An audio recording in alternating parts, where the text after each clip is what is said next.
How are you all. तो पिछले lecture में हम कर चुके थे कहाँ तक, ये आर टेम्परेचर डिपेंडेंस हम निकाल चुके थे, अल्फ़ा निकालना ये सब हमने किया था। कुछ एग्जांपल मैंने एनसीईआरटी करने के लिए दिए थे, तो आई होप वो आपने कर लिए होंगे। हम आगे बढ़ते हैं। अब क्या है कि मैं थोड़ी सी आपकी 10th की नॉलेज यूज़ करूँगा, क्योंकि अभी मैंने पढ़ाया नहीं है वो। अगर सीरीज कॉम्बिनेशन होता है सीरीज कॉम्बिनेशन होता है सीरीज कॉम्बिनेशन होता है तो आर इक्विलेंट क्या आता है बच्चे, R1 + R2। और अगर पैरेलल कॉम्बिनेशन होता है तो आर इक्विवेलेंट हम ऐसे निकालते हैं। आई होप कि ये हर एक बच्चे को क्लियर होगा। ये तो पैरेलल के लिए आर इक्विवेलेंट निकालते हैं और ये बच्चे हम सीरीज के लिए निकालते हैं। ठीक है, धीरे धीरे चैप्टर बिल्ड होने लग रहा है, आपको बड़ा मजा आएगा। मैं आपको यकीन जाने आप सारे सवाल इजीली बना पाएंगे। तो आर इक्विवेलेंट निकालना है। अब मुझे क्या निकालना है, मुझे ये है कि जैसे लेट्स सपोज सवाल के उस पर ही हम करते हैं कि क्वेश्चन आ गया आपके पास कि टू रेजिस्टेंस आर गिवन, कितने जी, R1 एंड R2, दो रेजिस्टेंस गिवन है। ठीक है, हैविंग टेम्परेचर कोएफिशिएंट बच्चे α1 एंड α2 रेस्पेक्टिवली। क्लियर है जी। अब ये पहला केस है कनेक्टेड इन सीरीज, और दूसरा है कनेक्टेड इन पैरेलल। आपको इन दोनों के हिसाब से, जब ये यहां कनेक्ट है, find out alpha for given combination, मतलब सीरीज और पैरेलल के लिए। तो सबसे पहले मैं पहला केस ले लेता हूं, फर्स्ट सीरीज में मान लेते हैं। R1 के लिए क्या गिवन है जी, α1। R2 के लिए बच्चा क्या गिवन है, α2। तो एक तरीका तो ये है कि R इक्विवेलेंट आप क्या करोगे, R1 + R2। जब आप R इक्विवेलेंट लिखोगे तो कैसे लिखोगे आप, अब आपके पास तो R का क्या लिखने का है, R0 1 + α∆t, ऐसे ही तो लिखते हो आप टेम्परेचर के हिसाब से। क्लियर है जी। सिमिलरली आप इसको कैसे लिखोगे, R equivalence after time t, मतलब टेम्परेचर पे डिपेंड कर रहा है ना, तो टेम्परेचर के साथ वेरिएशन के साथ ही आएगा वो। तो जब वेरिएशन के साथ आएगा तो आप इसको, जो ट्रेडिशनल अप्रोच में वो बता देता हूँ, तो यहाँ आप लिखोगे इसको R इक्विवेलेंट, जो भी आया निकल के 1 + α इक्विवेलेंट इंटू ∆t। क्लियर है, will be equals to R1। तो ये मैंने ये R1 मैं एट टेम्परेचर T लिख रहा हूँ, तो इसको डैश मान लेता हूँ। तो वो तो R1 था जो भी रेफरेंस टेम्परेचर पे था, R1 1 + α1 ∆t plus R2 1 + α2 ∆t। ठीक है जी। जब आप यहाँ से सॉल्व करोगे तो आपका सॉल्व करके क्या आएगा, देखो जी, R equivalent plus R equivalent alpha equivalent ∆t will be equals to R1 + R2, बच्चे एक जगह ले लो, प्लस α1 R1 प्लस α2 R2, बच्चे एक जगह ले लो और ∆t लिख लो। ये तो कट ही जाएगा R equivalent.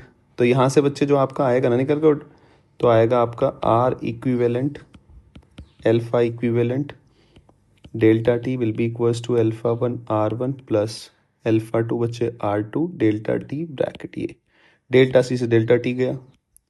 So your alpha equivalent will be equals to α1 R1 plus α2 R2 upon R equivalent बोले तो R1 + R2। ये आपका फाइनल आंसर है। ठीक है, ये तो अप्रोच 1 होगी, बिल्कुल एकदम ट्रेडिशनल। अब मैं इतना बड़ा बड़ा तो करूंगा नहीं, मैं सेकंड चीज देखो यहां से क्या निकालूंगा, बहुत अच्छी, आपको मजा आएगा। इसको थोड़ा हम सेपरेट ही कर देते हैं कि भैया ये अप्रोच, इसको अलग ही करते हैं, इसको थोड़ा साइड में रखो। अब R इक्विवेलेंट ये है, तो मैं दोनों तरफ डिफरेंशिएट कर लूँ अगर इसको dR/dt करके, तो ये कितना आ जाएगा आपका, α R0 ∆t dt। तो ये मेरा क्या आ जाएगा, चेंज को अगर मैं लिखना चाहूँ इसको तो आसान शब्दों में alpha R naught delta T. तो ये delta R by delta T कैसे, alpha R naught. I hope आपको याद आ रहा होगा, आप 11th क्लास में ये पढ़ते थे delta L by delta T, alpha L not ऐसे करके, L alpha delta T, temperature coefficient, वही वाला, वहाँ भी ये सवाल आते हैं। तो मुझे ये पता चल गया कि ये चीज़ है जो इसका आप करोगे तो इसको मैं ऐसे लिख सकता हूँ, delta R by R naught will be equals to alpha delta t. ठीक है, अब मुझे देखो, अब मेरे सारे सवाल बहुत आसान बनेंगे। आर इक्विवेलेंट मेरा क्या है, R one plus R two. Differentiate कर दो, कुछ नहीं करना आपने, सिर्फ डिफ्रेंशिएट करना है। तो आप जब इसको डिफ्रेंशिएट करोगे तो क्या करोगे आप, delta R equivalent by d t will be equals to d R one by d t plus d R two by d t. अब डी टी को हटा दो तो ये आपका ये डी आ गया। तो मैं इसको आसान भाषा में ऐसे लिख सकता हूँ, डेल्टा चेंज में रिप्रेजेंट कर लेता हूँ, delta R one plus delta R two. कोई दिक्कत नहीं होनी चाहिए, वापस से वैल्यू पुट कर दो। डेल्टा आर इक्विवेलेंट क्या आएगा, R equivalent into alpha equivalent delta t. भाई यहाँ से लिख सकता हूँ ना इससे, will be equals to delta R one यानी कि R one alpha one delta t plus R two alpha two delta t. Delta t को कैंसिल आउट कर दो। आई होप आपका एक लाइन में आंसर निकल के आ रहा है, alpha one R one alpha two R two upon R one plus R two. तो आपको जो इतनी मेहनत करनी पड़ रही थी, आपको इतनी मेहनत करनी नहीं पड़ेगी। और जब आप पैरेलल कॉम्बिनेशन के लिए निकालोगे ना, तो अप्रोच वन से आप निकाल के देख लेना, बड़ा टफ बनेगा। और अगर आप इस अप्रोच से सेकंड अप्रोच से करते हैं, सेकंड क्या है, पैरेलल में क्या निकाला है आपने, R equivalent one by R equivalent will be equals to one by R one plus one by R two.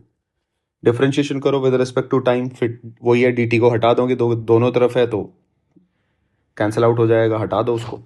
तो ये आएगा यहाँ से वन बाई एक्स का, मैं बता देता हूँ, y is equals to one by x. तो मैं कर रहा हूँ बेटे d y by d t. तो पहले तो वन बाई एक्स का होगा, तो minus one by x square into, फिर जिसका कर रहे हैं उसका होगा d x by d t. ये वाला जिसके याद ना हो कोई बात नहीं है, ये मैंने चीज़ यूज़ करी है, डिफरेंशिएशन। वन बाई एक्स का किया मैंने, और फिर मैंने जो अंदर होता है उसका किया। ठीक है, तो यही यहाँ भी मैं सेम करूँगा, कैसे, वन बाई आर इक्विवेलेंट का square into d R equivalent by d t minus one by R one का square into d R one by d t, one by R two का स्क्वायर, ये भी minus के, and this is d R two by d t. D t को हटा दो, cancel out कर दो, और मुझे पता है कि delta R by R will be equals to alpha delta t होता है। तो जो है उसके हिसाब से ही लिखूंगा मैं। तो delta R by R equivalent, तो वन बाई आर इक्विवेलेंट यहाँ रखा मैंने, डी टी तो हटा ही दिया। इसको मैं फॉर्मूले को डेल्टा की टर्म में चेंज को रिप्रेजेंट कर रहा हूँ। So one by R one into delta R one by R one plus one by R two into delta R two by R two. अब देखो ये तो मुझे पता ही है, जो मैं ब्रैकेट लगाने लग रहा हूँ, तो one by R equivalent into delta R by R equivalent alpha equivalent delta t will be equals to one by R one delta R one by R one. तो ये क्या हो जाएगा, अल्फा वन बचे delta t plus one by R two क्या बना बच्चे, alpha two delta T. कोई बात नहीं है, delta t cancel out. So your alpha equivalent will be equals to, क्या है तुम्हारा, alpha one by R one plus alpha two by R two into R equivalent.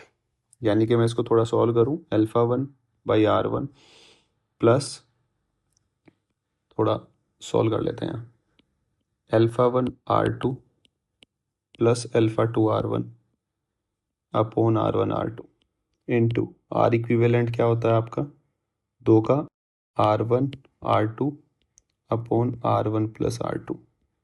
Cancel out हो गया बच्चे, क्या आया, alpha one R two plus alpha two R one divide by R1 plus R। Answer parallel combination. तो आपको ये चीज़ें निकालनी आनी चाहिए। जब आप इन चीज़ों को निकालते हो, अब कुछ बच्चे क्या है ना, इनको रट लेते हैं कि मेरे सर ने तो रटवाया था, इससे सीधा फॉर्मूला, कुछ कुछ लोग कहेंगे आपको, या बच्चे के भी दिमाग में आ जाता है कि सीधा फॉर्मूला याद कर लो ना। तो जब आएगा तो सीधा यही कि α1 R1, वो ऐसे रटने की कोशिश करता है कि देखो यहाँ अल्फा इक्विवेलेंट आया था α1 R1 α2 R2 upon R1 plus R2। यहाँ आएगा α1 R2 α2 R1 upon R1 plus R2, थोड़ा चेंज हो जाएगा। अरे भाई इतना रटना क्यों है? क्या आप मेरी बात समझ पा रहे हैं?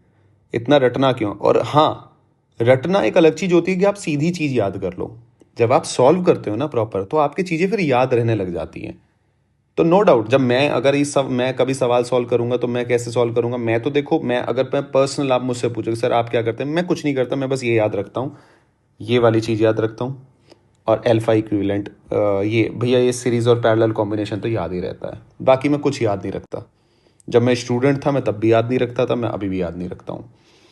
भाई 2 मिनट में याद आ जाता है ना, क्योंकि जब आप प्रैक्टिस करे हुए होते हो तो आपको पता ही है कि यही रिजल्ट आने वाला है। तो इतना भी क्यों याद रखना, जब आप ये लिखोगे ना तो आपको लिखते ही समझ में आ जाएगा क्या होने वाला है। तो ये ऐसा रटने वाली बात नहीं है। तो मैं बिल्कुल ये चाहूँगा कि मेरा कोई भी बच्चा जो भी ये लेक्चर्स देख के मेरे से सीख रहा हो या पढ़ रहा हो, तो मैं बिल्कुल रिकमेंड नहीं करूँगा कि आप रटें। खैर, जैसे इसके ऊपर हम एक सवाल कर लेते हैं आपको, कि मैं रियलाइज़ करा देता हूँ कि रटना नहीं होता। आपको एक सवाल है, सवाल क्या है कि दो रेजिस्टेंस है जिसका इक्वल मैग्नीट्यूड है RR। ये सवाल गिवन है आपको, ठीक है। अब आपको क्या गिवन है, जो इनका टेम्परेचर कोएफिशिएंट है वो है α1 एंड α2। चलो, एक बात ये होगी। फिर they are connected in parallel, they are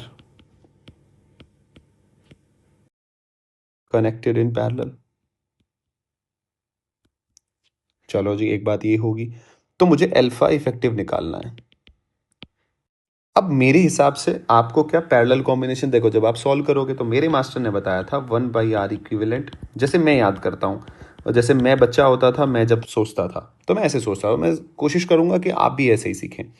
R equivalent, तो डिफ्रेंशिएशन तो मुझे आता ही है, तो मुझे पता है कि R equivalent into delta R by A R बनेगा, क्योंकि जब आप प्रैक्टिस कर लोगे तो आपको पता है कि वो तो कट ही जाना है dt। तो ये delta R1/R1 plus delta R2 into 1/R2, ठीक है। अब ये वाला पोर्शन जो मेरा आता है, यहाँ आता है alpha equivalent into delta T, और डेल्टा टी तो दोनों तरफ कट ही जाएगा। तो मैं यहाँ से सीधा लिख सकता हूँ R equivalent into alpha equivalent, α1/R1 α2/R2 आ गया 2 लाइन में। अब आप इसकी वैल्यू रख लो R की, तो ये अल्फा इक्विवेलेंट क्या आएगा, ये R इक्विवेलेंट क्या आ जाएगा यहाँ, जब आप सीरीज पैरेलल में निकालते हैं तो R/2, तो R/2 आ जाएगा। तो आप रख लो भैया इसको यहाँ, ये कितना हो जाएगा, 2/R will be equals to α1/R plus α2/R। Common ले लो, R काट दो, तो अल्फा इक्विवेलेंट क्या आ जाएगा आपके पास, α1 प्लस α2 डिवाइड बाई 2। ये आपका आंसर, टिक करेंगे और आगे बढ़ेंगे। तो इस तरीके से आपसे सवाल पूछे जाएंगे। आई होप कि ये आपके क्लियर हुआ हो कि अल्फा इक्विवेलेंट आप कैसे निकालने वाले हैं। इस टॉपिक में फर्दर ज़्यादा कुछ नहीं आता। अब मैं थोड़ा आगे बढ़ता हूँ। मैं सारी बातें समझा चुका हूँ, टेम्परेचर डिपेंडेंस वगैरह सारी चीज़ें मैं बता चुका हूँ कि रजिस्टिविटी, टेम्परेचर रेजिस्टेंस बहुत अच्छा। मैं जब ये हमारा पूरा चैप्टर ख़त्म हो जाएगा तो मैंने एक टेस्ट पेपर खुद से डिज़ाइन किया है। तो आप वो टेस्ट पेपर जब देंगे, बहुत अच्छा पेपर है, जैसा कि कॉन्सेप्चुअल पेपर है और बहुत अच्छा पेपर है। उसमें एनसीईआरटी और मिक्स करके मैंने पेपर बनाया हुआ है। तो आप जब उसको देंगे पेपर को, 45 क्वेश्चन है, आपको लगेगा कि हाँ काफ़ी कुछ इम्प्रूव हुआ है आपका। तो उसमें मैं सारे थियोरेटिकल पॉइंट्स कवर अप किए हैं। थोड़ा आगे बढ़ते हैं अब, विदाउट वेस्टिंग एनी टाइम। तो मैं बात करता हूँ अब ओम्स लॉ।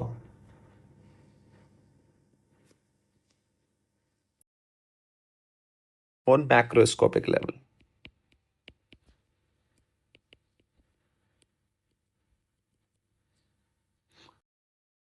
अब यहाँ बहुत अच्छी समझने वाली बात है, आपको मज़ा आएगा।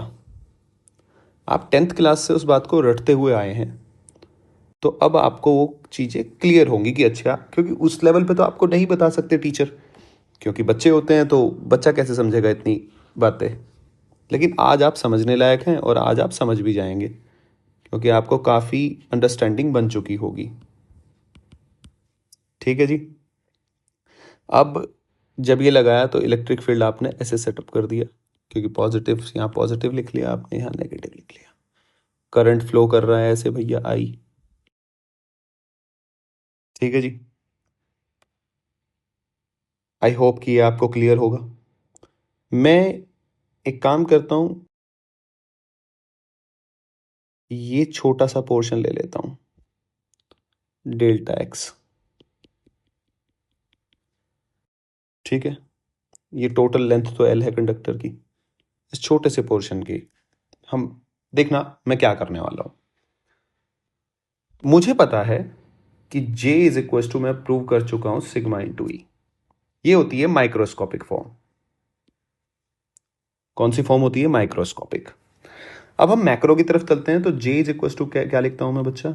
आई by A will be equal to sigma को क्या लिख सकते हैं हम?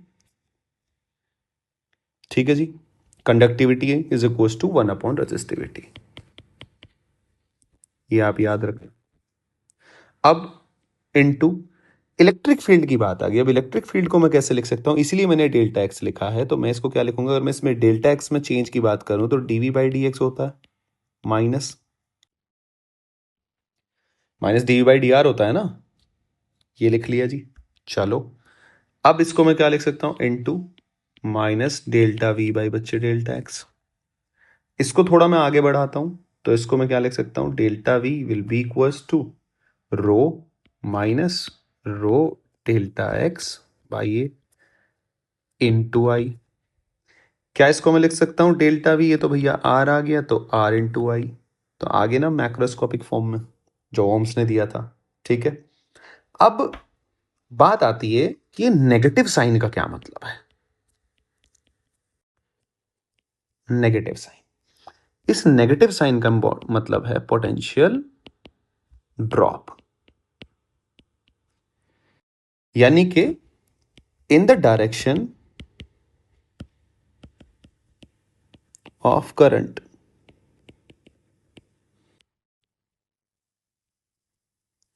पोटेंशियल क्या हो गया?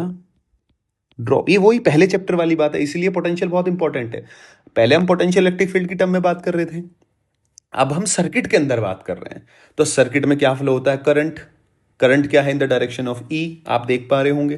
तो अब मैं उसको ऐसे नहीं बोलूंगा इन the direction of field potential decrease, in the direction of current potential क्या हो रहा है? ड्रॉप हो रहा है।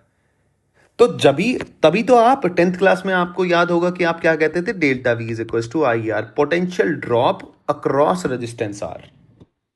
ड्रॉप, समझ गए ना आप? ड्रॉप का मतलब घट रहा है। क्लियर है? इन द डायरेक्शन ऑफ करंट। तो ये आज आपको उसका एग्जैक्ट मीनिंग अब आपको याद करने की जरूरत नहीं, आपको अब पता है कि नेगेटिव साइन आया है और वो नेगेटिव आपने क्या कर लिया? अंदर कंज्यूम कर लिया ड्रॉप कह के। आपने, आप ऐसे नहीं कहते पोटेंशियल, आप क्या बोलते हो उसको? Potential drop.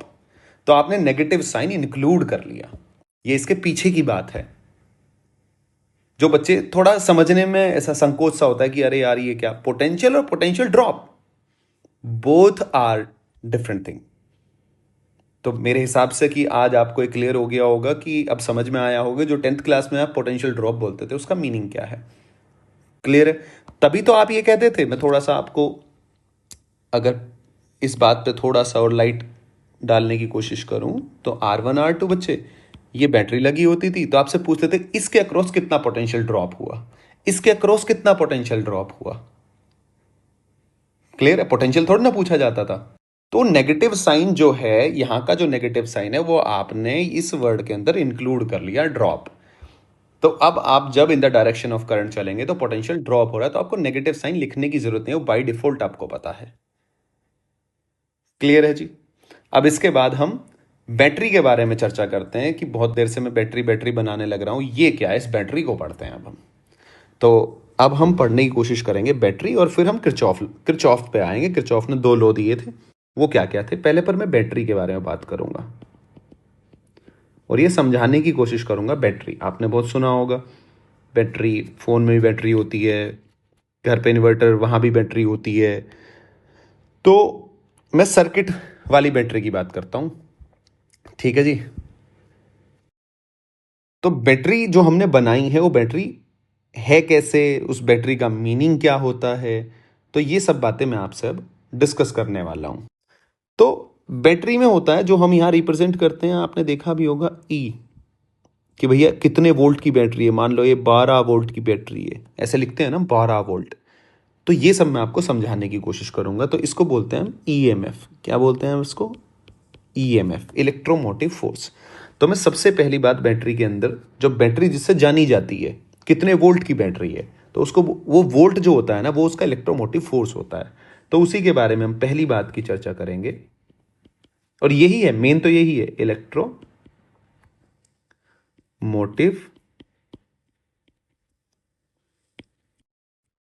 Force, E M F.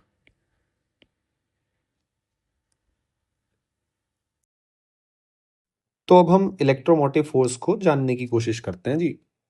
तो सबसे पहले तो इसके नाम से कंफ्यूज नहीं होना। सबसे पहली बात जो बहुत इंपॉर्टेंट है, do not confuse with name. आपको देखने से ये लग रहा होगा कि जो इलेक्ट्रोमोटिव फोर्स है ये कोई फोर्स होता होगा, जैसे कि न्यूटन फोर्स था। ना ना ना, ये कोई फोर्स नहीं है। Not a force like Newton वाला, ऐसा कोई फोर्स नहीं है। ठीक है, ये न्यूटन न्यूटन वाला फोर्स नहीं है, बस नाम ऐसा है। अब आपको थोड़ा थोड़ा जैसे जैसे मैं समझाऊंगा आपको समझ में आएगा। तो एग्जैक्टली इसका मीनिंग क्या है, देखो इलेक्ट्रोमोटिव फोर्स है क्या। इलेक्ट्रोमोटिव फोर्स है ईएमएफ, जो है is a measure, is a measure of strength of the known conservative source।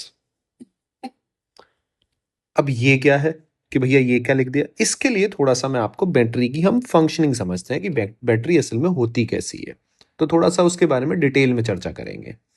तो होता क्या है कि ये बैटरी है जी। मैं अगर आपकी बैटरी बनाऊं कि ये एक बॉक्स है, क्योंकि केमिकल होता है अंदर बैटरी के, और ये जी हमारे दो इलेक्ट्रोड हो गए, पॉजिटिव और नेगेटिव, ऐसे करके बैटरी होती है। और ये ऐसे सर्किट लगा हुआ है, ये लोड ऐसे लगा रखा है, ये जी सर्किट लगा हुआ है, ठीक है जी। आर रेजिस्टेंस है। तो होता क्या है कि यहाँ इलेक्ट्रोलाइट्स हैं अंदर। तो यहाँ पे क्या होती है, केमिकल रिएक्शन। क्या होती है जी? Chemical reaction. इस केमिकल रिएक्शन होने की वजह से क्या होता है, पॉजिटिव तो इधर इकट्ठा हो जाता है और नेगेटिव इधर एक्यूमुलेट हो जाता है, ऐसे। ठीक है जी। तो इनकी वजह से एक फील्ड जनरेट होता है जिसको बोलते हैं positive to negative electrostatic field generate हो गया। और इधर जो एक फील्ड है ये होता है ईआई, इसको बोलते हैं हम ईआई। ये कैसा होता है, नॉन कंजर्वेटिव इन नेचर का। अब ये कैसा है, देखो मैं एक ध्यान से आपको एक बात समझाता हूं। मान लो कि कुछ चार्ज पॉजिटिव इधर इकट्ठा हो गया, ठीक है। चार्ज किसकी वजह से सेपरेट हुआ, यहां मैं लिख भी देता हूं। Charge get separated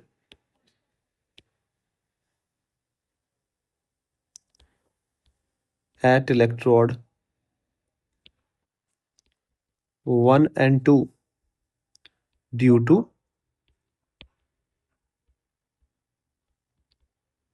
chemical reaction.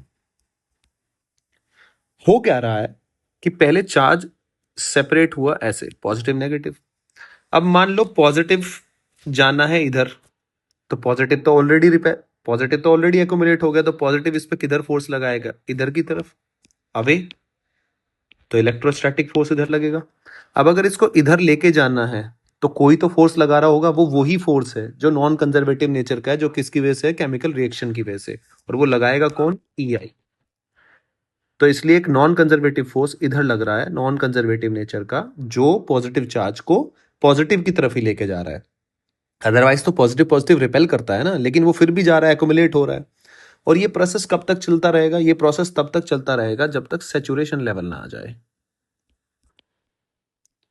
Saturation के बाद क्या होगा कि ये वाला जो पॉजिटिव था, इस पॉजिटिव पे इलेक्ट्रोस्टैटिक फोर्स और ये जो नॉन कंजर्वेटिव नेचर का फोर्स है, ये दोनों बराबर हो जाएंगे। F E will be equals to F N C. ठीक है जी। तो जैसे ही ये लेकर, वही सेम जब पोटेंशियल में हम करते थे कि हम खुद लेके आते थे और हमारा जो किया हुआ वर्क है वो in the stored in the form of potential energy. ठीक है ना, पोटेंशियल जब डिफाइन करते थे हम, तो कुछ कुछ वैसा सही है। तो जैसे हम कहते थे ना, extra energy is the waste of energy. तो अब ये क्या हुआ है यहाँ का, इसका मतलब मैं थोड़ा आगे समझाता हूँ, आगे बढ़ते हैं हम। अब इसकी वजह से, इस केमिकल रिएक्शन की वजह से चार्ज सेपरेट हो गया, यानी कि कौन सेपरेट कर रहा है, ई आई। तो अल्टीमेटली आपको क्या मेजर करनी है, ये ई आई जो है कैसा है जी, ये नॉन कंजर्वेटिव इन नेचर। ये तो केमिकल्स की वजह से है ना, इलेक्ट्रिक फील्ड जो आया है। अब हमें इसकी स्ट्रेंथ मेजर करनी है। क्या मेजर करनी है, मैं बैटरी समझा रहा हूं कि बैटरी है कैसे, बैटरी पोटेंशियल का क्या मतलब, वो आपको क्लियरिटी आएगी फिर। तो अल्टीमेटली मुझे इसकी स्ट्रेंथ मेजर करनी है। चलो जी, अब स्ट्रेंथ मेजर करनी है तो इलेक्ट्रिक फील्ड, तो बड़े लोगों ने क्या कहा कि आपको अगर इलेक्ट्रिक फील्ड की स्ट्रेंथ बतानी है तो एक तरीका कर लो। कैसे, थोड़ा एग्जांपल देके मैं समझाता हूं आपको। कि मेरे को मान लो इलेक्ट्रिक फील्ड गिवन है कितना जी, 2 न्यूटन पर मीटर। ठीक है। तो मैं इस बात को, अगर मुझे, ये तो वेक्टर क्वांटिटी होगी, स्केलर ज्यादा अच्छा है क्योंकि कैलकुलेशन में आसान पड़ेगा, सिंपल सा अलजेब्रा इस्तेमाल होगा। तो अगर मैं इस बात को ही लिखना हो मेरे को, तो क्या मैं इसको ऐसे लिख दूं, 40 वोल्ट मान लो, और ये 20 वोल्ट, और इनके बीच का सेपरेशन मान लिया मैंने जी 10 मीटर। तो यहां पे इलेक्ट्रिक फील्ड की वैल्यू क्या आई, डेल्टा वी डिवाइड बाई 10, तो will be equals to 40 minus 20 divide by 10 will be equals to 2 newton पर मीटर। तो इलेक्ट्रिक फील्ड की स्ट्रेंथ कितनी है, 2 न्यूटन पर मीटर। तो क्या मैं इसको ऐसा बोल दूं कि इन दो पॉइंट के बीच में, ए बी के बीच में, potential difference delta V A B will be equals to 20 volt. अगर मेरे पास ये कॉन्फ़िगरेशन है तो मैं ये बोलूं या मैं ये बोलूं, सेम ही बात है। सेम चीज हमने यहां करी। अब मुझे ई आई की स्ट्रेंथ मेजर करनी है, मेरा टास्क क्या है, ई आई की स्ट्रेंथ मेजर करना। तो मैंने कहा कि भैया ये तो मुझे पता ही है, इनके बीच की एल, ये तो फिक्स ही रहने वाली है। यानी कि अल्टीमेटली आप चाहते हो, अगर मैं इसको 1 मानूं और इसको 2 मानूं, तो आप क्या चाहते हैं, आप चाहते हैं कि आप ई आई डॉट डी एल निकाल लें। यही तो चाहते हैं आप, यानी कि V12, यानी कि V1 माइनस V2, आप ये निकालना चाहते हैं। ठीक है। आप ई आई डॉट डी एल निकालना चाहते हैं, तो ई आई डॉट डी एल का मतलब क्या होता है, वो तो मैं पहले ही पढ़ के आया हूं, V1 minus V2।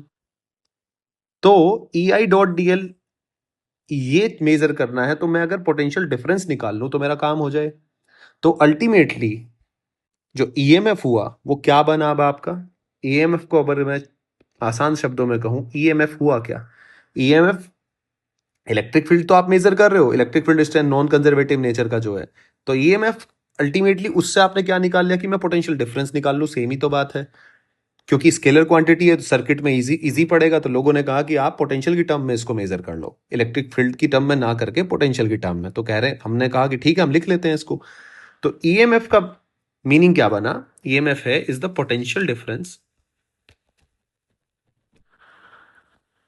Potential difference between positive and negative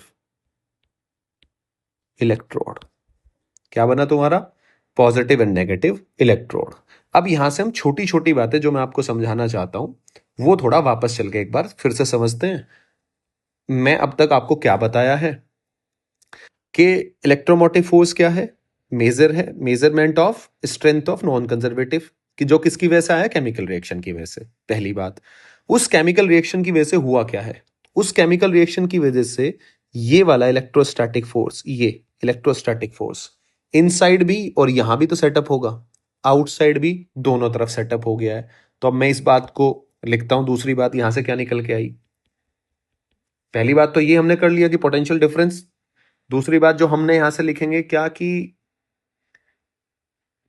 जो इलेक्ट्रोस्टैटिक फोर्स है, इलेक्ट्रोस्टैटिक फोर्स या इलेक्ट्रोस्टैटिक सॉरी फील्ड, वो इनसाइड भी होगा, बैटरी के अंदर भी होगा, और कहां होगा, एंड आउटसाइड, सर्किट में भी होगा। ठीक है। दूसरा, जो ई आई है, जो कैसा है, तुम्हारा non conservative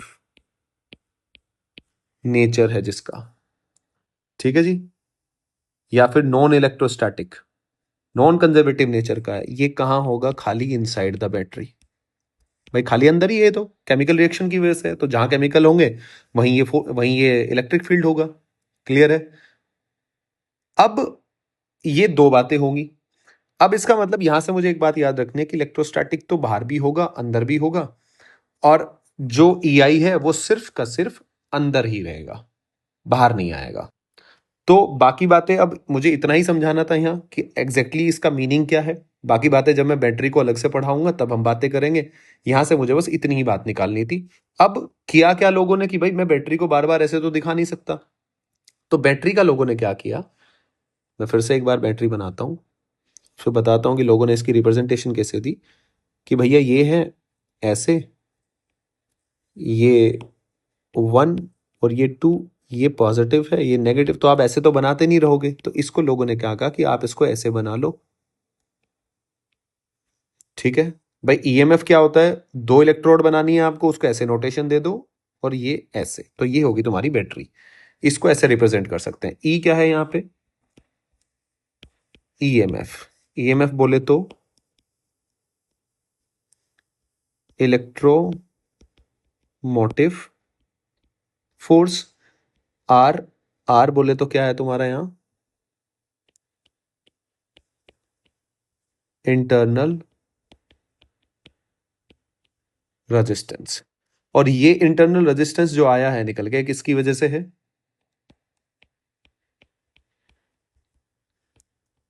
offered by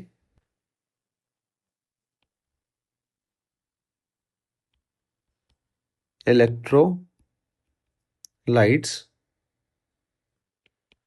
in cell, यानी कि जो केमिकल है उसकी वजह से जो ऑफर हुआ है, उस रेजिस्टेंस को क्या बोला गया है, इंटरनल रेजिस्टेंस। तो ये बैटरी की कॉन्फ़िगरेशन होगी। और बैटरी में हमें एक चीज पता चल गई कि भैया अंदर इलेक्ट्रोस्टैटिक, अब ये थ्योरेटिकल पॉइंट है कि इलेक्ट्रोस्टैटिक जो फील्ड होता है वो कहाँ होता है, अंदर बाहर दोनों जगह होता है। नॉन कंजर्वेटिव नेचर का जो फोर्स होता है वो सिर्फ अंदर होता है। क्लियर है। ये नोटेशन होगी। ईएमएफ का मतलब इलेक्ट्रोमोटिव फोर्स कोई फोर्स नहीं होता, मैं फिर से बता देता हूं, ये बड़ा कंफ्यूजन होता है। इलेक्ट्रोमोटिव फोर्स कोई फोर्स नहीं होता, वो क्या होता है, potential difference between positive and negative electrode. अब इसको निकालते कैसे हैं, निकालने के क्या तरीके हैं, वो हम जब अलग से बैटरी पढ़ेंगे, मैं फिर से पढ़ाऊंगा, तो वो बैटरी हम वहां आपको सारी चीज बताऊंगा मैं, टर्मिनल पोटेंशियल डिफरेंस क्या होता है वो। अभी के लिए अब हम थोड़ा सा आगे मूव करते हैं ये पढ़ने के बाद। अब मैं बात करता हूं किरचॉफ वोल्टेज लॉ। किसकी बात करते हैं हम, किरचॉफ्स वोल्टेज लो। अब आपको समझ में आएगा मैंने आपको बैटरी क्यों पढ़ाई है, ये सारी बातें क्यों बताई गई हैं। तो एक सर्किट में ड्रॉ कर लेता हूं।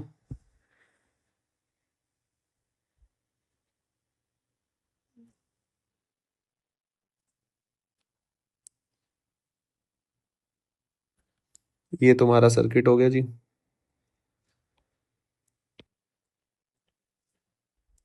ये बैटरी बना लीजिए मैंने, ये आर इंटरनल रेजिस्टेंस, ये ई, और ये R, ठीक है जी। और ये सब क्या है? Connecting wire. लोड लगा लिया, कनेक्टिंग वायर सब जगह कनेक्ट कर दिया आपने, ठीक है जी। अब किरचॉफ का वोल्टेज लॉ क्या कहता है? देखो ध्यान से समझ जाए। मुझे पता है ये पहली बात तो किस पे बेस्ड होता है?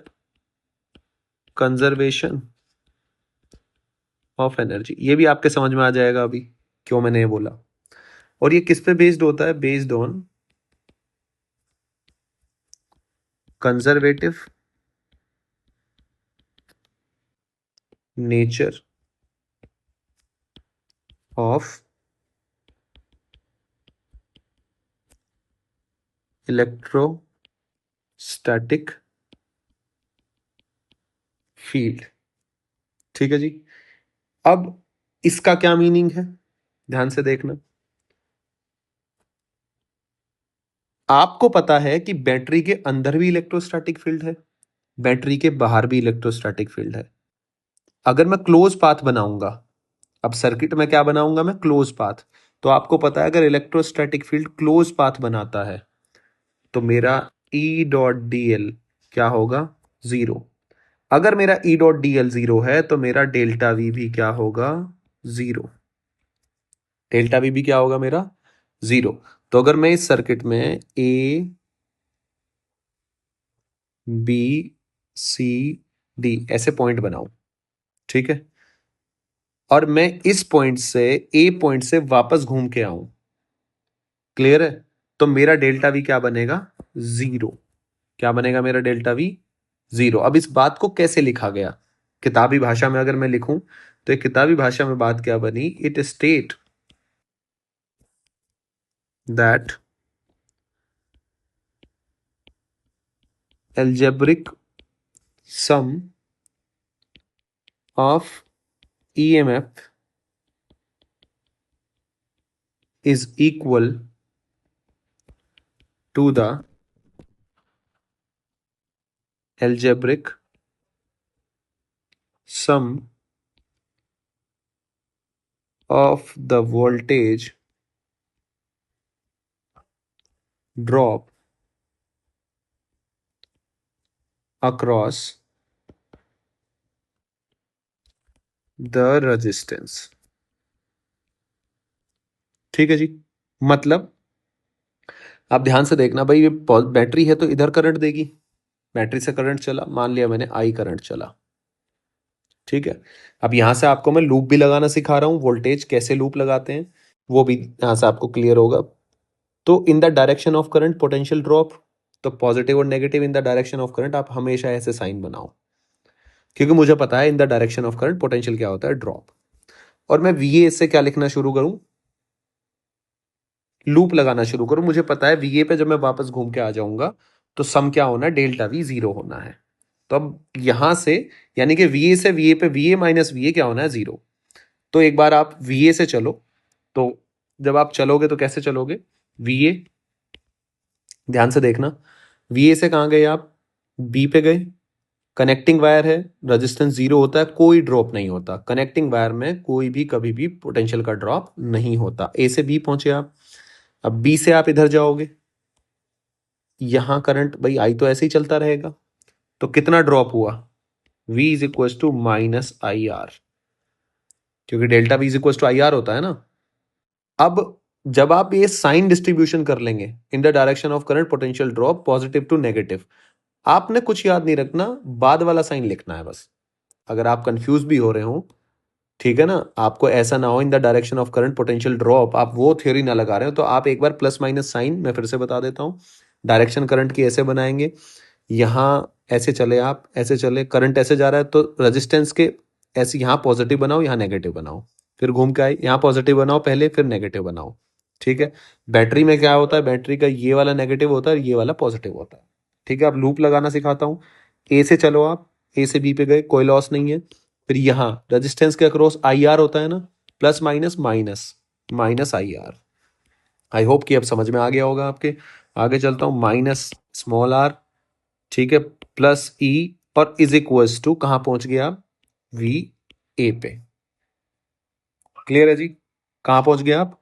वी ए पे, वी ए से वी ए गया, तो ये क्या बच गया आपका? E इज इक्वल्स टू, देखो, I R plus I R. Kirchhoff voltage law क्या कहता है, जो बुक्स में डेफिनेशन होते हैं, पढ़ो ध्यान से अब। It state that algebraic sum of EMF, EMF एक ही थी तो एक ही लिए, एल्जेब्रिक सम अगर ज्यादा होती एक से तो सबको जोड़ देते, जो भी होता एल्जेब्रिक सम प्लस माइनस जो करके आता।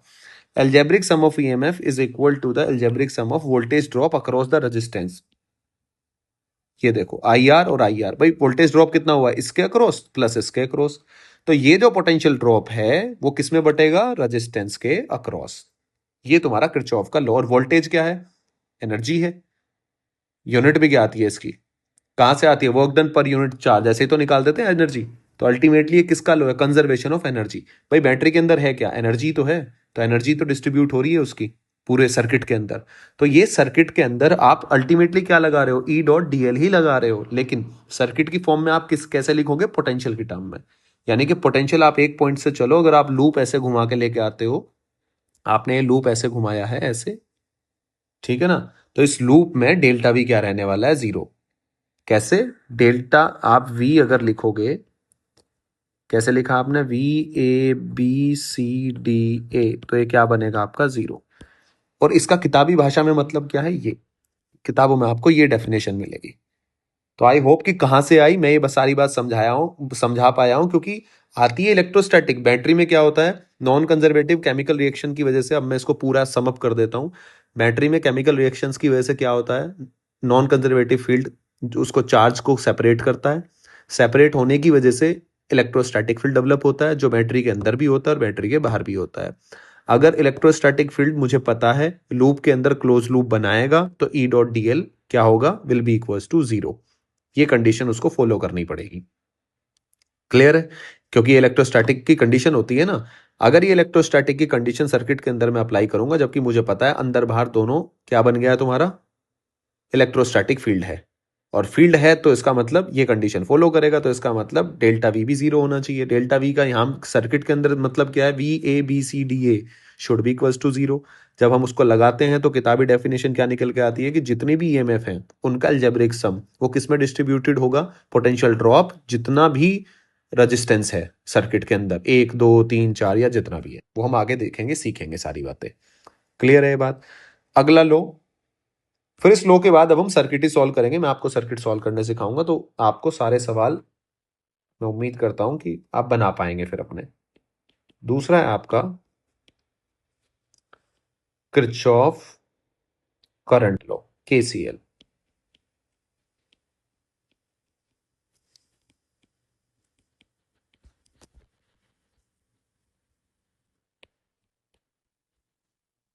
ठीक है जी।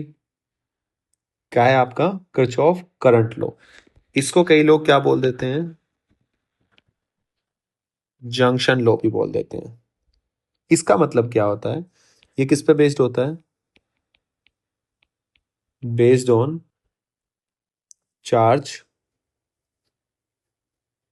या conservation of charge. Based on conservation of charge. ये कहता क्या है कि मान लो ये है जी, यहां से I1 अगर करंट आया, I2 इधर चला गया, I3, तो ये कहता है कि I1 will be equals to I2 plus I3। अगर मैं इस नोड पे यहां करंट जोड़ूं, यानी कि जितना चार्ज आएगा आगे उतना ही तो जाएगा, तो कुल मिला के I1 करंट आया तो उसका सम किसके बराबर होगा? I2 plus I3। ये सिंपल सी बात है बस, केसीएल। बाकी सारी बातें हम थोड़ा आगे सीखेंगे। अब सबसे पहले मैं आपको थोड़ा किरचॉफ वगैरह लगाना सिखाता हूं, फिर हम आगे की बातें पैरेलल सीरीज कॉम्बिनेशन और बेसिक सर्किट सॉल्व करना सीखेंगे। तो पहले मैं बेसिक आपको बिल्कुल सिखा देता हूं, किरचॉफ वोल्टेज लो, उस पर कैसे सवाल आते हैं और हम कैसे लगाते हैं उसको। अभी लगाना मैं इसलिए सिखा रहा हूं ताकि आप थोड़ा सा आप कनेक्ट कर पाए, ये सारी बातें अभी सीख पाए कि ये लगाया कैसे है, क्योंकि वो इंपॉर्टेंट है। वो अगर लगाना नहीं आया तो फिर चैप्टर सारा आपका खराब हो जाएगा। तो मैं यहां आपको सवाल लिखता हूं। ये ए पॉइंट है,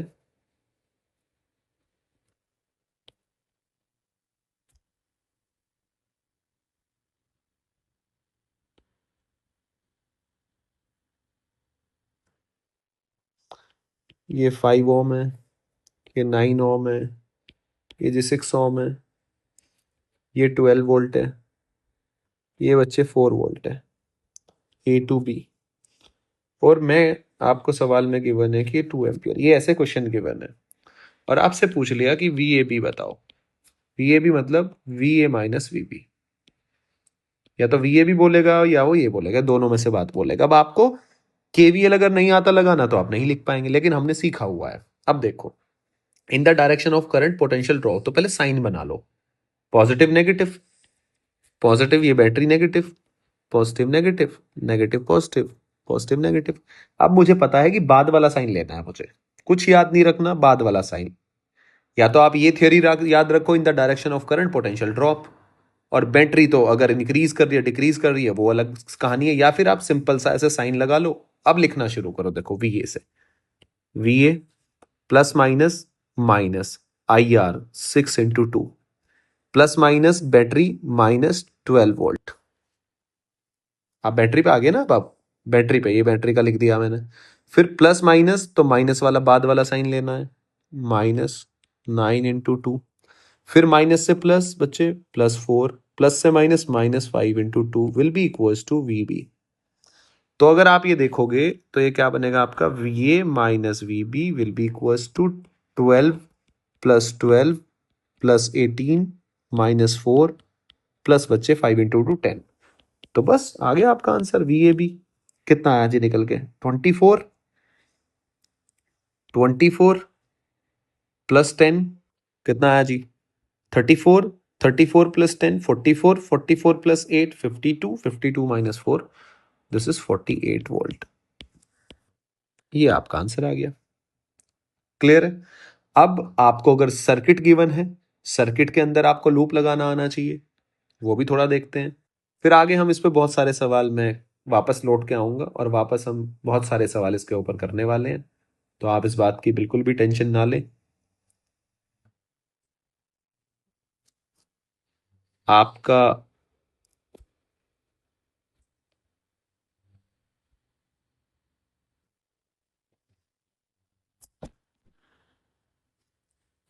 ये 30 ओम है, ठीक है जी।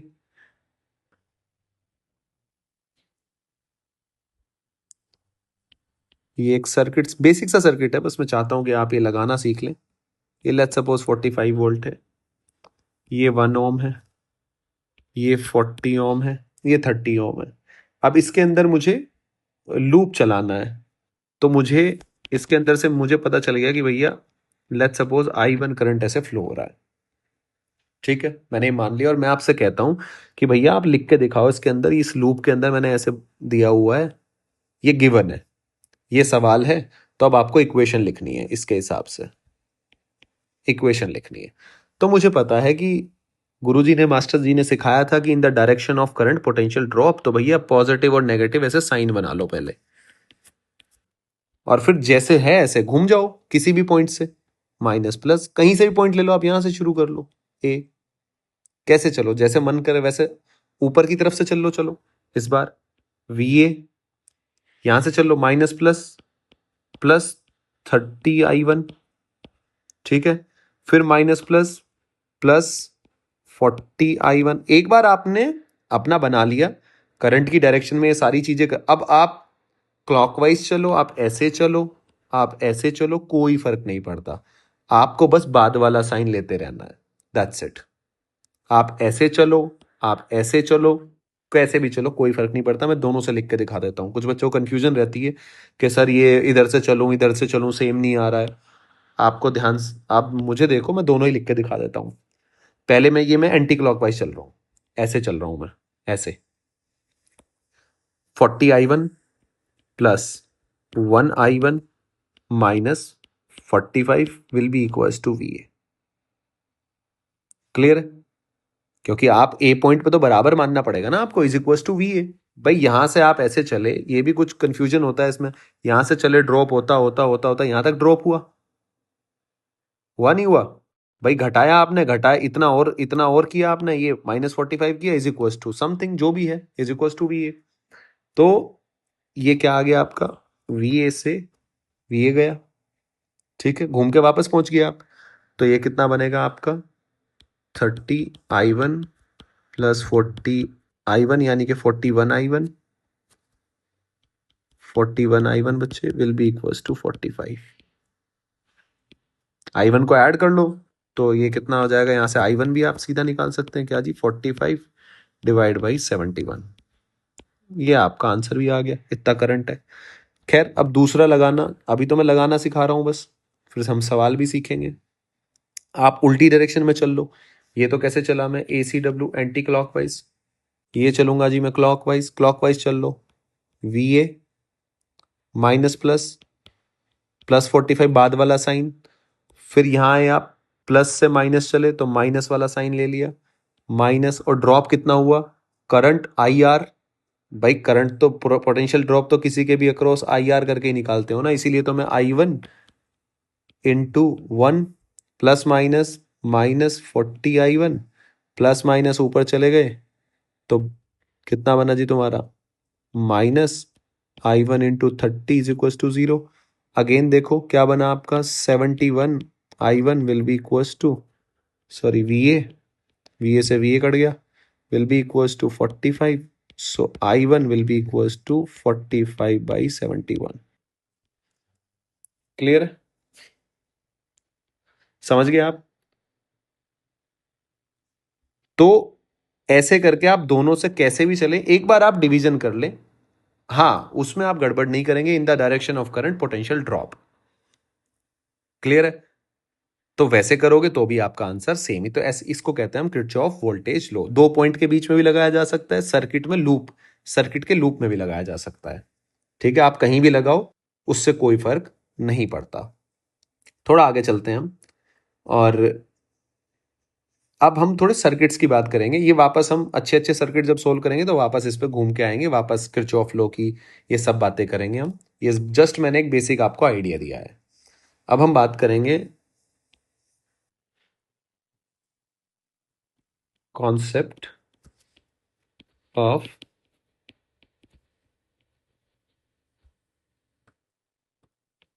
Equivalence of circuit.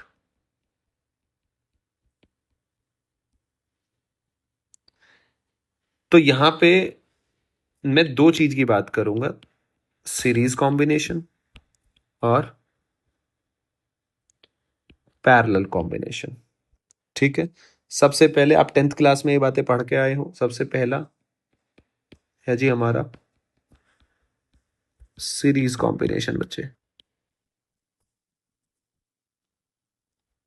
आपको अगर ये दिक्कत हो रही हो ना कि कई बच्चों को बैटरी का थोड़ा बहुत समझना, बैटरी का कोई लेना देना नहीं है, बैटरी को बस मैंने ये बताना था एग्जैक्टली, बस ये पॉइंट निकाल के लेके आया हूं मैं कि ये वाला पॉइंट, कुछ बच्चे इसमें भी कंफ्यूज रहते हैं बस कि इलेक्ट्रोस्टैटिक फील्ड जो होता है ना अंदर बाहर होता है, तो बेसिकली जो ये आप पढ़ रहे हो ये आया यहां से है, ओरिजिन यहीं से ही है, ओरिजिन इलेक्ट्रिक फील्ड से ही है। तो ऐसा कंफ्यूज नहीं होना कि ये नई बात आ गई अब कुछ पोटेंशियल, नहीं नहीं, वो पोटेंशियल जस्ट एक वे है इलेक्ट्रोस्टैटिक फील्ड की स्ट्रेंथ को लिखने का। तो यहाँ ज्यादा बेटर है ना, स्केलर क्वांटिटी है तो पोटेंशियल की टर्म में हम बात करेंगे तो इजी इजी हमारी सारी कैलकुलेशन हो जाएंगी, बस इसके अलावा और कोई मीनिंग नहीं है।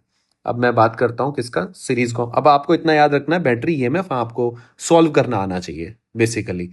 सर्किट किरचॉफ वोल्टेज लो कैसे लगाते हैं, करंट लो कैसे लगाते हैं, सर्किट कैसे सॉल्व करते हैं। अब हम आगे 2 लेक्चर में यही सब बातें सीखेंगे, अच्छे अच्छे सवाल करेंगे।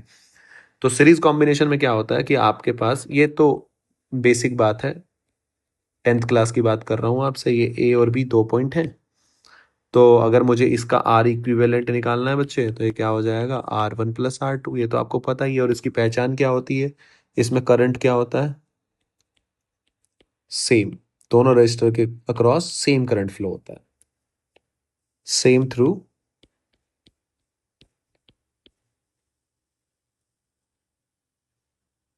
R1 and R2। ठीक है जी। अब अगर आप इसको, आर इक्विवेलेंट हो जाएगा आपका तो अब मैं थोड़ा आगे चलता हूँ, पैरेलल के एक बार पहले बात ही कर लेता हूँ, फिर ही सर्किट लिखूंगा। पैरेलल कॉम्बिनेशन की बात करें तो पैरेलल में क्या होता है कि भैया अगर ये ऐसे है R1 और ये ऐसे है R2, और मुझे ये ए और बी के बीच में निकालना है RAB, तो ये क्या बनेगा आपका, ये निकालना है आपको, तो 1/R इक्विवेलेंट आपने पढ़ाई होगा 10th क्लास में, 1/R1 प्लस 1/R2। और इसकी पहचान क्या होती है कि potential across the register is same. आप देख रहे होंगे दोनों ये इनिशियल और फाइनल पॉइंट सेम है। तो यहां इसको हम लिखने के लिए क्या लिख देते हैं, potential across register is same. ठीक है जी। जो VA VB, ये देखो ये भी VA से कनेक्ट है, तो इसके बीच में पोटेंशियल डिफरेंस क्या है, अगर दोनों की मैं पोटेंशियल डिफरेंस की बात करूं तो VA माइनस VB, तो पोटेंशियल क्या है, सेम है आपका। क्लियर है जी। अब थोड़ा इसी में ही मैं बात करता हूं डिवीजन ऑफ करंट। ये सब बातें अभी मैं सवालों में इस्तेमाल करूंगा, आपको समझ में आ जाएगा। अब सर्किट ही चलेगा आपका बेसिकली कई दिन तक, मतलब 1-2 लेक्चर अगला डिवीजन ऑफ करंट की बात करते हैं। ये हम सवालों में कैसे इस्तेमाल करेंगे आपको समझ में आ जाएगा। पहले देख लो एक बार मैं पढ़ा क्या रहा हूं। ये बच्चे R1 है, ये R2 है। मान लिया I करंट आया और ऐसे I चला गया। अब I डिस्ट्रीब्यूट होगा, तो मैंने माना कि इस ब्रांच में I1 करंट गया और इसमें I2 चला गया। मान लिया। अब मुझे पता है कि I किसके बराबर है बच्चे, I1 प्लस I2, पहली इक्वेशन। लेकिन मुझे पता है कि ये दोनों क्या हैं, पैरेलल में है, तो पोटेंशियल ड्रॉप भी सेम होगा। तो मुझे एक बात पता है कि I1 will be equals to delta V by R1, ये भी तो लिख सकता हूं मैं। और I2 मुझे पता है कि डेल्टा V बाई R2, ये भी लिख सकता हूं। अगर मैं यहां से डिवाइड करूंगा तो I1 by I2 will be equals to R2 by R1, ये बनेगा इक्वेशन नंबर 2 फ्रॉम 1 एंड 2। तो कैसे डिवाइड करेगा ये, इनवर्स रेशो में। अभी ध्यान से देखना आप, तो क्या आएगा, बड़ा इंपॉर्टेंट सा रिजल्ट है। तो आपने क्या निकाल लेना है, देखो जी, I1 plus I2 will be equals to I। तो आपको I1 निकालना है तो I2 की वैल्यू पुट कर लो। तो I2 की वैल्यू कितनी आएगी, I1 into R1 upon R2 will be equals to I। जब आप इसको फर्दर सोल्व करोगे तो I1 को कॉमन ले लो, ये निकालना है। कॉमन लोगे, मैं इसको सीधा लिख रहा हूं, R2 upon R1 plus R2 into I। तो ये आपका क्या आ गया, I1। सिमिलरली I2 निकालना है तो R1 upon R1 plus R2 into I। Clear है। ये दोनों बड़े इंपॉर्टेंट है। इसको कैसे यूज करना है देखो मैं आपको बता देता हूं। याद कैसे करते हैं इसको, जब इसका करंट निकालना है तो ये वाला इनवर्स रेशो में, इसका करंट निकालना है तो ये वाला इनवर्स रेशो में, यानी कि I1 निकालना है तो R2 upon total resistance into current. ये विद प्रैक्टिस आपके याद हो जाएगा। तो अब हम थोड़े से बेसिक सर्किट को मैं सॉल्व करना सीखते हैं। उस बेसिक सर्किट सॉल्व करने से पहले मैं आपको एक बेसिक सी बात बताता हूं जिसमें कंफ्यूजन रहती है। तो ये एक तरह से आप इंपॉर्टेंट पॉइंट करके लिख सकते हैं। देखो इंपॉर्टेंट पॉइंट क्या है कि कोई रजिस्टर है मान लो, ये बात हमेशा के लिए याद रख लो, बस रट लो। ये V दो चीजें लिख रहा हूं मैं, ये V। अब हम याद कर लेते हैं, याद क्या कर लेते हैं बच्चे जो याद करते हैं कि पोटेंशियल ड्रॉप, और कंफ्यूज होते रहते हैं फिर। अगर पोटेंशियल ड्रॉप 0 है तो करंट 0 होगा, ये बात याद कर लेते हैं। नहीं, इस बात को कैसे याद करना है और होता भी कैसे, पोटेंशियल ड्रॉप अक्रॉस रजिस्टर अगर 0 है, यहां भी V है यहां भी V है, तो इसमें कोई करंट पास नहीं करेगा, ये मैं कह सकता हूं I इज इक्वल टू 0। तो ये सही लाइन है। क्यों, यहां तो करंट फ्लो हो ना हो वो तो सर्किट पे डिपेंड करेगा ना, कनेक्टिंग वायर कहां लगा रखा है। देखो आप ध्यान से देखो, अगर आप यहां जाके देखो जो मैंने सर्किट बनाया था, आप यहां भी देख लो भाई, करंट ऐसे आ रहा है, ठीक है। तो ये देखो इन दोनों पॉइंट का पोटेंशियल अगर मैं इसको अलग से निकाल लूं तो करंट ऐसे आ रहा है, और इस पॉइंट का भी VA है और इस पॉइंट का भी VA है, तो दोनों का पोटेंशियल सेम तो है, लेकिन करंट फ्लो तो कर रहा है। तो इसलिए जो मेन बात है, जो बिल्कुल एकदम लॉजिकल और कॉन्सेप्चुअल बात है, वो ये है कि पोटेंशियल ड्रॉप अक्रॉस, अगर potential across the register same है तो करंट फ्लो नहीं करेगा, ऐसे याद कर लो। या पोटेंशियल ड्रॉप अक्रॉस रजिस्टर 0 है तो करंट फ्लो नहीं करेगा। तो जैसा आपका मन, आप उस बात को वैसे याद कर सकते हैं। अब थोड़ा सा मैं एक बेसिक सर्किट लेता हूं, फिर हम नेक्स्ट लेक्चर में सारा फर्दर डिस्कशन करेंगे। अगर मैं बेसिक सर्किट लेता हूं, देखो मेरे पास जी ये है।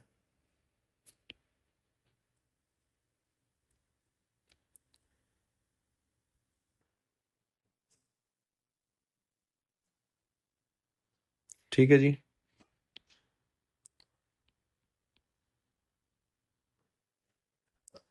ये जी आपका 21 वोल्ट की है बैटरी, ईएमएफ 3 ओम। अब मैंने सब सीख लिया, किरचॉफ वोल्टेज लो कैसे लगाते हैं, एक पॉइंट से दूसरे पॉइंट पे कैसे मूव करते हैं, अब मुझे सब आता है, तो मुझे अब कोई चीज करने की जरूरत है नहीं। ठीक है ना। तो ये 3 ओम है, ये 2 ओम है। अब देखना, 12 है ये, और यहाँ जी कितना है जी, 4 है। अब मुझे इस सर्किट में सब कुछ जानना है, किस ब्रांच में कितना करंट गया क्या है। तो सबसे पहले तो मुझे आर इक्विवेलेंट पता, भाई आई निकालना है मेरे को, बैटरी ने कितना करंट दिया, तो वी बाई आर इक्विवेलेंट, भाई ये तो निकालना पड़ेगा ना।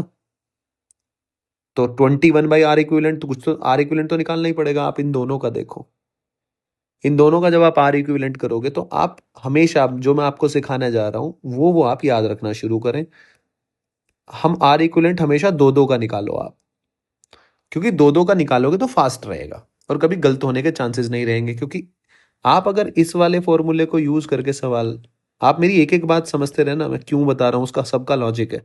अगर आप ये वाला फॉर्मूला यूज करेंगे तो कई बार हमसे गड़बड़ क्या हो जाती है, हम ये निकालते हैं और जैसे आप, मैं इसको अगर निकालूं तो मैं यहाँ 1/12 प्लस 1/4 ऐसे करूंगा, फिर मैं यहाँ 12 लिखूंगा, 1 + 3 लिखूंगा, 1/R इक्वलेंट। और बच्चा जल्दी जल्दी में क्या करता है, आर इक्वलेंट बस इसको लिखना भूल जाता है और इसी को सॉल्व करता है। तो 4/12, तो 1/3, तो वो क्या लिख लेता है कि आर इक्वलेंट मेरा कितना आ गया, 1/3, ये आंसर लगाता है वो। रेसिप्रोकल ये उल्टा करना भूल जाता है कि भैया ये 12/4 होगा, 1/R इक्वलेंट 1/3 आया है। क्लियर है।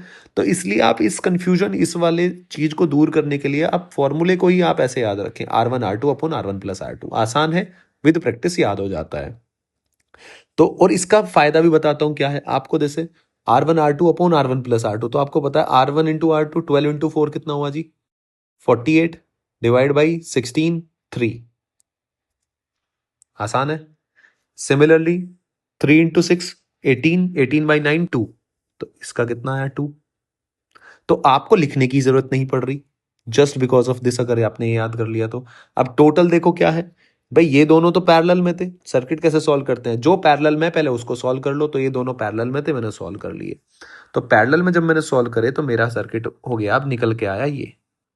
मैं बना देता हूं, अभी मैं बना रहा हूं तो, क्योंकि आपको सीखना है, तो सिखाने के पर्पज से मैं आपको ये कर रहा हूं। 2, 2 और बच्चे 3। तो आर इक्विवेलेंट कितना है बच्चे, 2, 2, 4, 3, 7 ओम। तो मेरा आई कितना आ गया, 21/7 विल बी इक्वल्स टू बच्चे 3 एम्पियर। ठीक है जी, क्या आप मेरी बात समझ पा रहे हैं। अब मेरा करंट यहां से कितना गया, 3 एम्पियर। अब मुझे निकालना है कि इस ए बी सी, अगर मैं इसको नाम दे दूं, कि 3 ओम के अक्रॉस कितना पोटेंशियल ड्रॉप आया। सवाल में आपसे पूछ लिया कि भैया पोटेंशियल ड्रॉप बताओ, क्या बताओ आप, पोटेंशियल ड्रॉप अक्रॉस 3 ओम। तो अब आप देखो, बच्चे इसमें कंफ्यूज होते हैं, अरे सर अब कैसे करूं। अरे भाई, पोटेंशियल ड्रॉप अक्रॉस 3 ओम पूछा है, तो इसका मतलब ए और बी के बीच का पोटेंशियल बताना है ना, वी ए बी। तो आप, जब आपने सर्किट ये बनाया, तो आप पॉइंट्स क्यों आपने नहीं बनाए, आप पॉइंट भी बनाओ, आपको खुद समझ में आ जाएगा। ये पॉइंट ए है, ये पॉइंट बी है, ये पॉइंट सी है, भाई पॉइंट्स तो वही रहेंगे ना, डी है। तो आपसे वी ए बी पूछा है, क्या आप बता नहीं सकते वी ए बी। अरे भाई, ये पॉजिटिव ये नेगेटिव, कहीं भी किरचॉफ वोल्टेज लो लगा लो आप, डेल्टा वी इसके अक्रॉस कितना आएगा, देखो आप किरचॉफ भी लगा लो, V A -2 into plus minus minus into 3 will be equals to V B. भाई यहां से शुरू करो, उसमें से घटाओ और पॉइंट पे जाके इक्वल्स टू करके पॉइंट लिख दो। तो V A minus V B will be equals to 6 volt. ये तो मैंने ऐसे ही बस घुसा दिया, जबकि सीधा क्या है कि आपको दिख रहा है कि इसके अक्रॉस डेल्टा वी कितना है जी, आई आर। ऐसे तो निकालते हो आई आर, तो इसके अक्रॉस, इस ए बी के across potential drop resistance R given है, करंट भी पता है, आई आर कर दो 6 वोल्ट, तो यहाँ कितना है जी, 6 वोल्ट। और ये 6 वोल्ट भैया ए बी से ही तो कनेक्ट है, 3 और 6, तो इन दोनों के अक्रॉस भी 6 वोल्ट ही आना है, तो आंसर क्या आएगा? 6 वोल्ट। इसमें क्या कंफ्यूज होना है? कोई कंफ्यूजन वाली बात ही नहीं है। अब आगे चलो, इस दो ओम के अक्रॉस कितना है? 3 into C, again 6 volt, again 9 volt, 3 into 3 9 volt. तो ऐसे करके हम डिवीजन, और ये 9 वोल्ट किसके अक्रॉस है? सी और डी के अक्रॉस है, और 12 और 4 किसके अक्रॉस लगे हुए हैं? सी और डी, तो इनके अक्रॉस भी वही होगा। क्लियर है? आई होप कि ये बात आपको समझ में आ रही होगी कि मैं आपको क्या समझाना चाह रहा हूं, पूरा क्लियरिटी के साथ। अब थोड़ा सा आगे बढ़ते हैं हम। अब ध्यान से देखना, इसी इसी में ही आ जाते हैं हम, यहीं आपको थोड़ा और अच्छा लगेगा। अब या मैं इसको थोड़ा अलग से बना लेता हूं। अब मुझे करंट चेक करना है कि किस ब्रांच में कितना करंट गया। ठीक है जी, तो ये ऐसे हो गया, ऐसे ही तो बना रखा है, ऐसे बना लो, कैसे भी बना लो, जैसे मन करे तुम्हारा, कोई फर्क नहीं पड़ता उस बात से। 2 1 बच्चे, ये बच्चे 3, ये 6, ये 2, ये 12, और ये बच्चे 4। ठीक है। अब अगर आप देखो तो यहां से आपका पता था कि कितना एम्पियर करंट आया? 3 एम्पियर। अब वो डिवीजन, अब बात आ जाती है डिवीजन। अब मैं आपको क्या सिखाने वाला हूं, किसमें कितना करंट गया, तो ये आपको पता है कि ये डिवाइड होगा, और डिवीजन वाला रूल मैं आपको सिखाने वाला हूं। तो यहां कितना करंट गया, अगर मुझे ये करंट निकालना है, तो मुझे पता है ये वाला, तो इसमें करंट कितना जाएगा? 6/9 इंटू 3, तो कितना आया जी तुम्हारा? 2 एम्पियर। आ गया निकल के 2 एम्पियर। अब मुझे इसका करंट निकालना है, तो ऊपर वाला रेजिस्टेंस लेते हैं, तो ये कितना लेंगे हम? 3/9 इंटू 3, 3/9 इंटू 3, तो ये कितना हो जाएगा जी? 9/9, तो कितना है? 1 एम्पियर। जबकि जब ऊपर वाला आ गया तो सीधी सी बात है, यहाँ नीचे जाएगा। अब इसमें कितना करंट फ्लो हुआ? 3 एम्पियर। इसमें कितना करंट फ्लो होगा? फिर से सेम डिवीजन रूल लगा लो, तो ऊपर वाले में कितना जाएगा? 4/16 इंटू 3, तो ये कितना गया जी तुम्हारा? 12/16, इतने एम्पियर। थोड़ा और डिवाइड कर लो, 3 4, तो यहाँ कितना करंट गया? 3/4 एम्पियर। ठीक है जी। बाकी बचा हुआ करंट कहाँ जाएगा? ये भी डिवीजन रूल से ही निकाल लो, और आ जाएगा निकालना आपको। यहाँ कितना करंट जाएगा, कैसे निकालोगे आप? ऊपर वाला रेजिस्टेंस लोगे, 12/16 इंटू 3। ठीक है जी। 3 4, तो ये कितना हो जाएगा आपका? 9/4। ठीक है जी। यहाँ कितना करंट गया? 9/4। तो आपका सब कुछ डिवीजन हो गया। अब आप किसी के अक्रॉस कुछ भी निकाल लो, आपको कोई जरूरत नहीं है, कोई करंट पूछ रहा है कि इसमें कितना गया, आप सब बता सकते हो डिवीजन वाले रूल से करके। तो आई होप कि ये सारी बातें आपको समझ में आई होंगी, कैसे हम कर रहे हैं, क्या हम करना चाह रहे हैं। तो अब हम थोड़ा, ये डिवीजन वाला रूल थोड़ा अच्छा था, अब हम आगे समझने की कोशिश करेंगे कि भाई हम कर क्या रहे हैं। तो थोड़ा आप उस बात को देखो। तो अब हम नेक्स्ट लेक्चर में बेसिक सर्किट ऐसे सॉल्व होते हैं, अब हम नेक्स्ट लेक्चर में आर इक्विवेलेंट निकालना सीखेंगे। नेक्स्ट लेक्चर हम शुरू करेंगे आर इक्विवेलेंट। फिर आपको ये सारा समझ में आ जाएगा जो पढ़ाया गया है, कैसे सर्किट, पहले आर इक्विवेलेंट निकालना आ जाए, आपको बेसिक बेसिक चीजें लगानी आ गई है, डिवीजन करना आ गया है, डिवीजन मैंने बता ही दिया है कैसे करना है। तो आप जो भी आपका मॉड्यूल है रिस्पेक्टिव कोचिंग्स का या कुछ भी, आप उसके मॉड्यूल लगा सकते हैं।